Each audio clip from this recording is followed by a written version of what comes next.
Welcome. Today, we're grappling with a pretty fundamental question, I think. When you think about freedom, what's actually more dangerous? Is it a government that's too weak? It can't protect you? Or is it one that's just so powerful and it ends up controlling, well, every single part of your life? Exactly. It's a huge dilemma.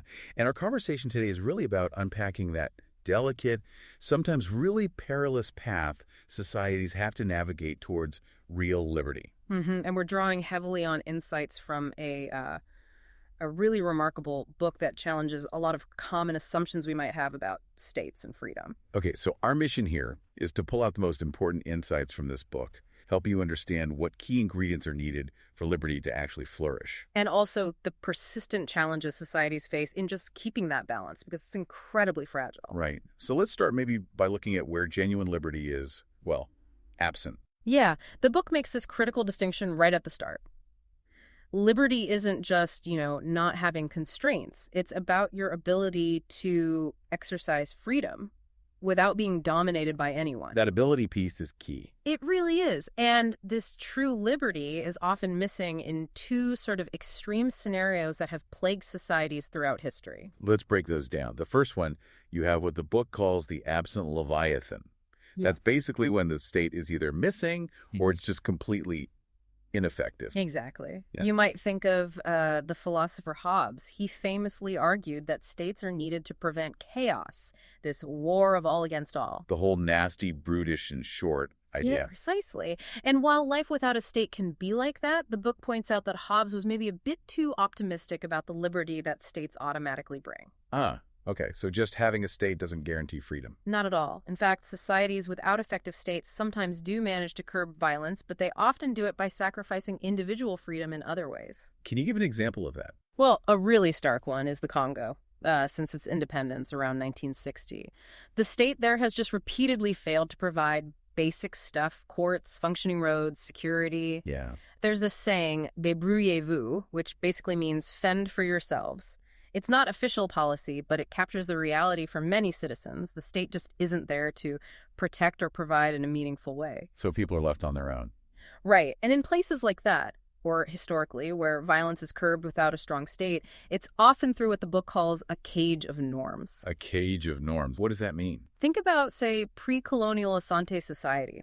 Without effective state institutions, they developed these really strict social norms to reduce insecurity and violence.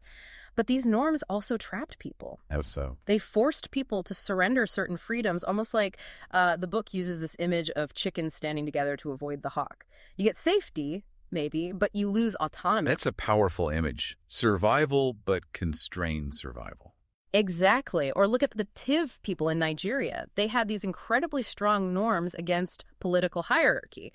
Part of it was this fear of something called salve, a kind of mystical power linked to witchcraft, even cannibalism sometimes. Wow. Yeah, and this fear basically squashed any kind of economic ambition or individual accumulation. If you got too prosperous, people got suspicious. The result was what they call a caged economy. It stifled innovation, kept people in dire poverty. So the social rules themselves prevented progress and freedom. Precisely. And it's not always about a lack of state capacity. Sometimes a state is kept weak on purpose. Lebanon is an interesting case. Oh, yeah. You've got a highly educated population, perfectly capable of building a strong state, but it's kept weak by design because different communities are terrified that one group might capture a powerful state and use it against the others. The slippery slope idea. Exactly. So there's deep distrust in institutions like parliament, and people shy away from social activism that might strengthen the state. They'd rather deal with a weak, ineffective state than risk a despotic one controlled by rivals. So the takeaway from this absent Leviathan scenario is what? Well, the core insight is that while these societies might find ways to curb internal violence or maintain some kind of fragile peace, they often do it at a huge cost to individual liberty and economic opportunity. Arbitrary norms, deep-seated fears, or even intentional weakness end up dictating life, preventing people from really thriving. Okay, that makes sense. So that's one extreme. Now let's pivot to the other side, the despotic Leviathan. Right. This is where you have a state that is powerful, it's capable, maybe even efficient, but instead of protecting citizens, it becomes this massive instrument of oppression. It's capable, but it's completely unshackled by society. No checks, no balances. Exactly. Max Weber, the sociologist, he wrote about the ideal bureaucracy being highly efficient. But the book shows just how easily that efficiency can be turned towards, well, evil. Like in Nazi Germany. A prime, terrifying example. Adolf Eichmann, working within the SS bureaucracy, set up this chillingly efficient one-stop shop for deporting Jews from Austria. It wasn't chaos. It was the state using its immense capacity for systematic harassment, dispossession, and ultimately murder. It's horrifying. And there was that quote from Heidegger. Yeah, the philosopher Martin Heidegger, who chillingly said, "The Führer alone is the present and future German reality and its law." The state became the law, embodied in one person with no societal constraint. A stark reminder that capacity without control is incredibly dangerous. And this wasn't just the Nazis, right? Oh, absolutely not. Think about Mao's China during the so-called Great Leap Forward. You had widespread famine, horrific conditions, even reports of cannibalism. And that wasn't because the state was absent. Quite the opposite. The famine was, in many ways, planned and executed by the state through its collectivization policies and brutal enforcement, and you couldn't even talk about it. Mentioning the famine could get you labeled a negator of the Great Harvest, which meant being subjected to struggle. A euphemism for being beaten, often to death, in public humiliation sessions. The state controlled not just food, but truth itself. You see this pattern historically, too, don't you? Yeah. In powerful kingdoms or empires? Definitely. King Shaka, who created the Zulu state, brought order and reduced crime, which sounds good. But he also exerted extreme control, controlling women, marriage arrangements, monopolizing trade, massive extraction. Or look at Hawaii, after Kamehameha unified the islands using modern weapons. He created a powerful state where chiefs were seen almost as gods, enforcing this strict kapu system, taboos and rules that cemented their dominance and allowed them to extract huge amounts from commoners. And the Indian caste system, how does that fit in? Well, the caste system, which got codified in ancient texts like Kautilya's Arthashastra, created this deeply, deeply illiberal society. You had untouchability, people forced into specific, often degrading duties based purely on birth. And the state's role? The state's role wasn't to challenge or dismantle this hierarchy. Its job was to uphold it. It used its power to enforce these rigid social divisions, preventing any real societal challenge to the structure. It actively prevented liberty for huge swaths of the population. Actively. And we see echoes even today. Look at modern China. Despite its incredible economic growth, what the book calls despotic growth, the state's whim can still override everything. Like the Shui market example. Exactly. A thriving market in Beijing suddenly shut down in 2004, its vendors displaced, and the whole thing basically handed over to a new politically connected owner. It shows that even with economic dynamism, property rights, a cornerstone of liberty can be insecure when the state isn't shackled. And Russia. Post-Soviet Russia saw the state's power massively abused during privatization, the whole loans for shares scheme creating oligarchs overnight. State power became a tool for private enrichment and suppressing dissent, not protecting citizens. So the big lesson from all these despotic leviathans, it's pretty clear. Yeah, it's stark. A powerful state, without those shackles imposed by a strong society, inevitably becomes a machine of repression.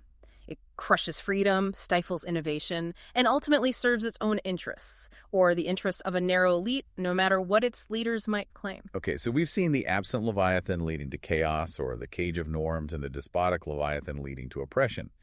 This brings us then to the ideal, the sweet spot. Exactly. This is what the book calls the shackled Leviathan. This is the space, the narrow corridor where true liberty flourishes. So what defines this shackled Leviathan? It's a state that is powerful. It has to be strong enough to resolve conflicts, provide essential services, enforce laws, and prevent people or groups from dominating others. That capacity is crucial. There's a but. There's a huge but. Yeah. Critically, this powerful state stands alongside society, not above it. It's checked, constrained, held accountable by an equally strong, mobilized, and watchful society. So not weak, not all-powerful and unchecked, but capable and responsive. Precisely.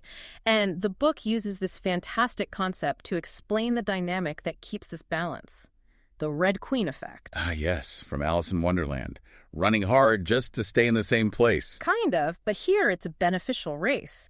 Society pushes the state in demanding more capacity, better schools, fairer courts, reliable infrastructure, so the state gets stronger. Okay.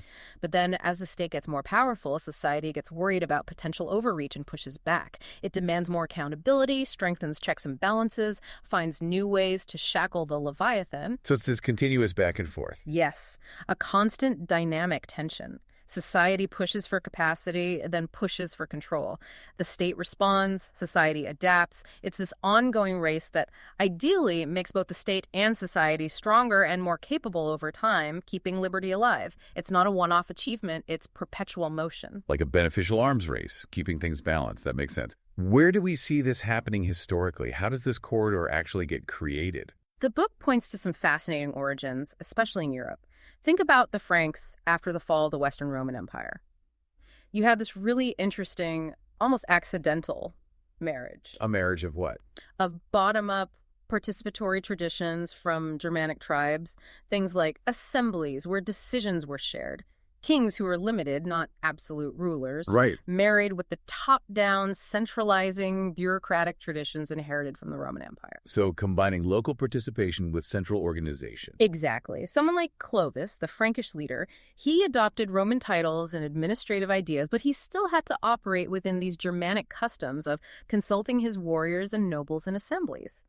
This created a unique blend, a starting point for balancing state power and societal input.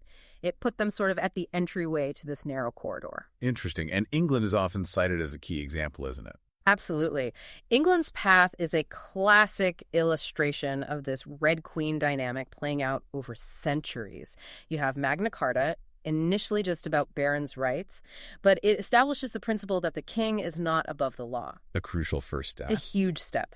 Then Parliament evolves, gradually including representatives not just of nobles, but of knights and freemen.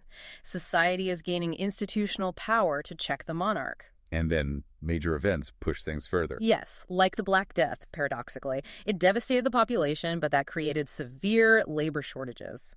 Suddenly, peasants had more bargaining power, feudal lords had to offer better terms, and peasants increasingly used the royal courts, strengthening both their own standing and the state's legal reach, but in a way that benefited ordinary people more. Society reshaped the state in response to crisis. You also see this in places like the Italian city-states, right? Yeah. Like Siena. Oh, absolutely. These self-governing communes were remarkable.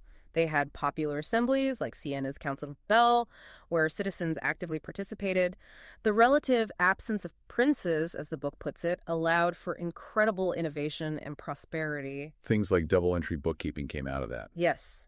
And sophisticated banking, rapid urbanization, thriving trade. It happened because citizens were directly involved in governing and shaping the rules that fostered commerce and civic life. Society was building its own state, in a way. Okay, let's jump across the Atlantic, the American experiment. How does that fit? The book calls it a mixed bag. It really is a complex example of this struggle. On one hand, you had the Federalists pushing hard for a stronger central state after the chaos of the Articles of Confederation. They wanted order, capacity. The people were wary of central power. Very wary. And that societal pressure, the whole anti-federalist argument, is what forced the inclusion of the Bill of Rights as essential shackles on that new federal government. But it wasn't perfect. Far from it. You had the massive contradiction of slavery baked into the system. And initially, the Bill of Rights didn't even apply to state governments, only the federal one. So the corridor was there, but it was narrow and didn't include everyone by any means. Yet, society was quite active, wasn't it? Tocqueville noted that. He was amazed by it. He observed this astonishing circulation of letters and newspapers, even out in the wilderness. It showed a highly organized, engaged civil society separate from the state. And things like the post office helped. Hugely. It wasn't just delivering letters. It facilitated commerce, the spread of ideas. Even the patent system relied on it. And look at common schools, often locally funded and managed, a kind of public-private partnership showing societal initiative in providing public goods. And society kept pushing back. Right. Mobilizing for change. Definitely. Think about the progressive era, muckraking journalists exposing corruption and corporate abuses, leading to reforms. The 17th Amendment, allowing for the direct election of senators instead of state legislatures choosing them, was a direct result of society wanting to break the grip of elites on the federal government. A clear push to strengthen the societal shackle. Exactly. And of course, the civil rights movement is a powerful example. Decades of mobilization, protests, legal challenges, forcing the state to dismantle legal segregation and finally live up to its own promises of equality, securing voting rights, challenging state-level abuses, society demanding the state expand its protections. Okay, moving towards more modern examples within this corridor, Sweden. Sweden is a fascinating case of expanding the state while strengthening society's control.